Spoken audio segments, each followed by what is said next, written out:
જય શ્રી કૃષ્ણ મિત્રો, હું ભાવિકા આપનું સ્વાગત કરું છું હરિદર્શન ચેનલમાં. શ્રી પુરુષોત્તમ માસની પાવન કથા ભાગ 16. સતી અરુંધતીની વાર્તા. એકવાર સતી અરુંધતી કૈલાસ શિખર પર આવ્યા. માતા પાર્વતીએ પુત્રી સમાન સતીને ખૂબ માનપાન આપીને આવકાર આપ્યો. સતીને જળપાન કરાવ્યા.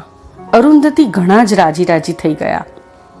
પાર્વતીએ અરુંધતીને પૂછ્યું, હે પ્રિય પુત્રી, તારા મનમાં જે ઈચ્છા હોય તે મને કહે. ત્યારે અરુંધતી કહેવા લાગ્યા, હે ભવાની, સ્ત્રીઓ માટે અખંડ સૌભાગ્યવતી રહેવા અને ગુણનીય સંતતિ મળે તે હેતુ સારું કયો વ્રત અને વિધિ કરી શકાય તે વિશે જાણવાની મારી ઈચ્છા છે, તો કૃપા કરીને મને કહો. જગતજનની પાર્વતી બોલ્યા, હે દેવી, એકવાર મારા માતા મેના મારે ઘેર પધાર્યા હતા. મારી માતાએ મને પ્રશ્ન કર્યો અને કહેવા લાગ્યા કે હે દીકરી, આ જગતમાં તું બધે જ પૂજાય છે. બધા જ લોકો તારી આરાધના કરે છે અને ઈચ્છિત ફળને પામે છે. ત્યારે મારા મનમાં પ્રશ્ન થાય છે કે હું તારી જનેતા હોવા છતાં મને કોઈ યાદ કરતું નથી કે મારું નામ પણ લેતું નથી. એ કેવું કહેવાય? ત્યારે મેં ત્રિલોક સ્વામીને પૂછીને મારી માતાને કહ્યું હતું કે હે માતા, જ્યારે જ્યારે માસોમાં ઉત્તમ એવો પુરુષોત્તમ માસ આવે ત્યારે તે માસની શુક્લ પક્ષની ત્રીજના દિવસે જે તમારી મૂર્તિ બનાવીને ધૂપ દીપ નૈવેદ્ય ધરાવી ધતુરાના પાન ફૂલ અર્પણ કરી મનની ઈચ્છા પૂરી કરવાનો સંકલ્પ કરશે તે સ્ત્રીને અખંડ સૌભાગ્ય પ્રાપ્ત થશે અને તે વાંઝળી રહેશે નહીં.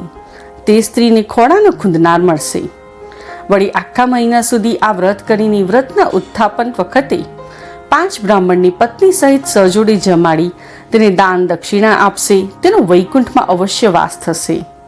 પાર્વતીજી બોલ્યા, હે અરુંધતી, પુરુષોત્તમ માસનું વ્રત કરનારને દુઃખનો છાયો જોવો પડતો નથી.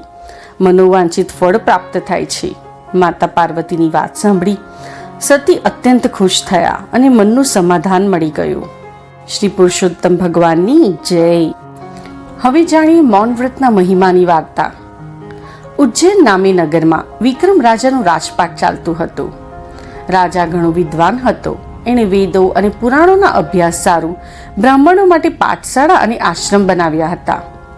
રાજા બ્રાહ્મણોની ખૂબ મદદ કરતો. રાજાના આશ્રમમાં એક વેદપાઠી અને જ્ઞાની બ્રાહ્મણ રહેતો હતો. તે ખૂબ તપસ્વી હતો. કર્મકાંડ, જપ, તપ, વ્રત વગેરે સારું રાજ દરબાર સુધીથી ધર્મક્રિયા કરવા જતો અને લોકોને સાચી સલાહ આપી ધર્મ કાર્ય કરતો અને કરાવતો હતો. રાજ્યમાં તે વિદ્વાન બ્રાહ્મણની ખૂબ નામના અને પ્રતિષ્ઠા બંધાઈ હતી. બ્રાહ્મણ પોતે પણ વ્રત ઉપવાસ કરતો. વર્ષમાં ઘણીવાર આખા માસ દરમિયાન ઉપવાસ રાખી વ્રત વગેરે કરતો અને ભગવાનની આરાધનામાં પરોવાયેલો રહેતો હતો. એમ કરતા કરતા તે જ્ઞાની બ્રાહ્મણ 70 વર્ષની વય નજીક પહોંચી ગયો. ઉગ્ર તપ અને વ્રત કરવાથી તેની કાયા ઘણી કૃશ થઈ ગઈ હતી. તેનું ઘડપણ જણાઈ આવતું હતું. હવે તેના શરીરમાં વધારે કાર્ય કરી શકવાની સ્થિતિ ઘણી ઓછી થઈ ગઈ હતી. તેને ચાલવા માટે લાકડીના ટેકાની જરૂર પડતી હતી. તે બહુ ચાલી શકવાની સ્થિતિમાં પણ ન હતો. એમ કરતા કરતા એક વર્ષે પવિત્ર પુરુષોત્તમ માસ આવ્યો. ત્યારે બ્રાહ્મણે વળી પાછો પવિત્ર મહિનામાં ઉપવાસ કરવાનો સંકલ્પ કર્યો. પરંતુ આ વખતે તેણે કરેલ સંકલ્પથી શારીરિક ઘણી મુશ્કેલી ઊભી થઈ હતી. આ પવિત્ર અધિક માસ દરમિયાન નદી કિનારે સ્નાન કરવા જવાનું હોય, ત્યાં સંધ્યા પૂજા કરી જપ તપ કરવા બેસવાનું હોય, આ બધી પ્રવૃત્તિ કરી શકવાની સ્થિતિમાં તે ન હતો. એનામાં શક્તિ તો હતી જ નહીં, શરીર ક્ષીણ થઈ ગયું પણ હતું. છતાંય બ્રાહ્મણે હિંમત કરી સંકલ્પ કરી લીધો. પુરુષોત્તમ માસના પ્રથમ દિવસે તે ખૂબ વહેલો ઉઠી ગયો. તેનાથી ચાલી શકાતું નહોતું, છતાંય લાકડીના ટેકાના સહારે ધીમે ધીમે ચાલતો ઘરેથી નીકળ્યો. વારંવાર બેસતો, થાક ખાતો ને વળી પાછો ચાલતો. એમ કરતાં કરતાં નદી કિનારે પહોંચ્યો. ત્યાં જઈ તેને સ્નાન કર્યું. નદી કિનારે સંધ્યા પૂજા અને જપ કર્યા. ભગવાન પુરુષોત્તમની કથા વાર્તા વાંચીને છેક સાંજે ધીમે ધીમે ઘરે આવ્યો. આખા દિવસ દરમિયાન તેણે ઉપવાસ કર્યા. ઘરે આવી ખૂબ થાકી જવાથી રાત્રે વહેલો સૂઈ ગયો. થાકને કારણે તે ઘસઘસાટ ઊંઘી ગયો. ત્યારે તે દિવસે રાત્રે ભગવાન પુરુષોત્તમ એ બ્રાહ્મણના સ્વપ્નમાં આવ્યા. તે બ્રાહ્મણને ભગવાનના દર્શન થયા. પુરુષોત્તમ પ્રભુએ તે બ્રાહ્મણને સ્વપ્નમાં કહ્યું, હે પ્રિય, તારો દેહ ઘણો દુર્બળ બની ગયો છે. તારામાં હવે શક્તિ હણાઈ ગયેલી છે. છતાં પણ તે માસોત્તમ માસ એવા મારા અધિક માસના પ્રથમ દિવસથી જ સંકલ્પ કરી પવિત્ર નદીમાં સ્નાન કરી ઉપવાસ વ્રત કરી મારી પૂજા પાઠ અને કથા કરીને તારો સંકલ્પ ટકાવી રાખ્યો છે. તેથી હું તારા પર અતિ પ્રસન્ન થયો છું. પરંતુ આજે પહેલા દિવસના ઉપવાસ અને વ્રતથી જ તારી જો આવી હાલત હોય તો આખો મહિનો કેમ કરીને વ્રત કરીશ? એમ કરતા તારાથી વ્રત તૂટશે, તારો સંકલ્પ પૂરો નહીં થાય અને તું દોષમાં પડીશ. માટે હે વત્સ, હું તને તારી દ્રઢ શ્રદ્ધા ભક્તિ જોઈને એક ઉપાય સૂચવું છું. એ પ્રમાણે તું આચરણ કરજે, તેથી તારો સંકલ્પ પૂરો થયેલો ગણાશે.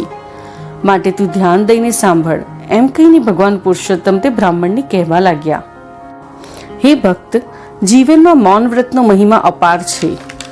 એમાં વળી જે મારો પ્રિય ભક્ત પુરુષોત્તમ માસ દરમિયાન માત્ર મૌન રાખે છે તેના સઘળા સંકલ્પ પૂરા થાય છે. આખો દિવસ મૌન રાખીને પછી મૌન રહી ભોજન કરે તો પણ કંઈ બાધ્ય નથી. માટે તું તારા સંકલ્પ પ્રમાણે માત્ર મૌન વ્રત ધારણ કર.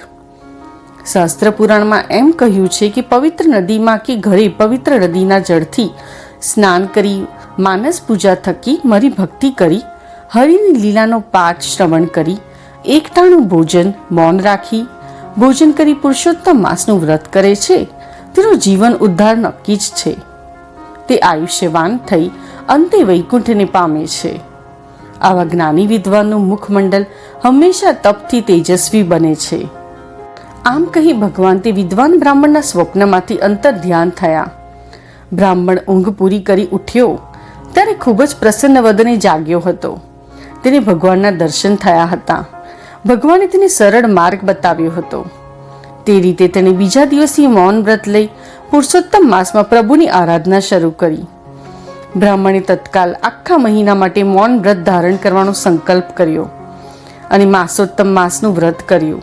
વ્રત પૂરું થતાં જ ભગવાને સાક્ષાત દર્શન દીધા. બ્રાહ્મણને નવી શક્તિ પ્રાપ્ત થઈ. તે જીવ્યો ત્યાં સુધી અખૂટ સંપત્તિ તેની પાસે રહી. જ્ઞાન સમૃદ્ધિથી પૂર્ણ તે બ્રાહ્મણ આયુષ્ય પૂર્ણ થતાં ગોલોકને પામ્યો. આમ વૃદ્ધાવસ્થાને લઈને કે શારીરિક વ્યાધિથી પીડાતા લોકો માટે ભગવાને મૌનનો મહિમા સમજાવ્યો છે. એમાં વળી પવિત્ર એવા પુરુષોત્તમ માસ દરમિયાન જે મૌન વ્રત રાખી સ્નાન પૂજા અને એકટાણું ભોજન કરી વ્રત કરે છે તેનું જીવન પેલા વિદ્વાન બ્રાહ્મણની જેમ સાર્થક થાય છે. પુરાણ વાર્તા અને શાસ્ત્રમાં પણ કહ્યું છે એ બ્રાહ્મણની જેમ એક દિવસનું મૌન વ્રત રાખી કરેલ વ્રત ફળથી રાજા ઇન્દ્રએ વૃત્તાસુર રાક્ષસને હણવાની શક્તિ પ્રાપ્ત કરી હતી. હે પુરુષોત્તમ પ્રભુ, તમે જેમ પેલા મૌન વ્રતી બ્રાહ્મણને ફળ્યા એમ અધિક માસમાં મૌન રાખી વ્રત કરનાર સૌને ફળજો. શ્રી પુરુષોત્તમ ભગવાનની જય. આજના આનંદની જય. શ્રી કૃષ્ણ કનૈયા લાલની જય. આશા રાખું છું મિત્રો કે આપને આ વિડીયો પસંદ આવ્યો હશે. તે માટે વિડીયોને લાઈક જરૂરથી કરજો, મિત્રો સાથે વિડીયો શેર કરજો તથા આવા જ વધુ વિડીયો જોવા માટે હરિદર્શન ચેનલને સબસ્ક્રાઈબ અવશ્ય કરજો. ધન્યવાદ. જય શ્રી કૃષ્ણ.